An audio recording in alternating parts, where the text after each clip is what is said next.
ഇങ്ങനെയൊക്കെ അൺമാരീഡ് ആയിട്ട് നടന്നാൽ മതിയോ കൂട്ടുകാരാ? ഒരു കല്യാണമൊക്കെ കഴിക്കണ്ടേ? അതെ, അതിനെക്കുറിച്ച് തന്നെയാണ് ഞാനും ആലോചിക്കുന്നത്. ഈ അൺമാരീഡിൽ നിന്നും മാരീഡിലേക്ക് മാറാൻ ഒരൊറ്റ യെസ് മതി. ആരുടെ? പെണ്ണിന്റെ അച്ഛൻ്റെയോ? അല്ല, പെൺകുട്ടിയുടെ. അതേത് പെണ്ണ്? ആ പെൺകുട്ടി ഇപ്പൊ എന്റെ തൊട്ടു മുമ്പിലിരുന്ന് എനിക്ക് CV റെഡിയാക്കി തന്നോണ്ടിരിക്കുക.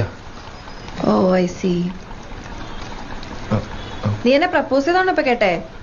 കേട്ടിട്ടെന്ന് തോന്നി? എനിക്ക് കിട്ടാവുന്നതിൽ വെച്ച് ഏറ്റവും വേർസ്റ്റ് പ്രപ്പോസലാന്ന് തോന്നി. എനിക്കെന്നല്ല, ഏതൊരു പെണ്ണിനും. ഇടക്കിടക്ക് പ്രപ്പോസൽസ് ഒക്കെ കിട്ടാറുണ്ട്. അപ്പോ ആ ഉണ്ട്. കിട്ടാണ്ടിരിക്കാൻ മാത്രം മോശമാണോ ഞാൻ? എനിക്കും കിട്ടാറുണ്ട് പ്രപ്പോസൽസ്. ഓക്കെ, കൊറേ. ആയിക്കോട്ടെ. ഇതെന്താണിത്? എന്തു പറഞ്ഞാലും ഒരു കുലുക്കമില്ലാത്ത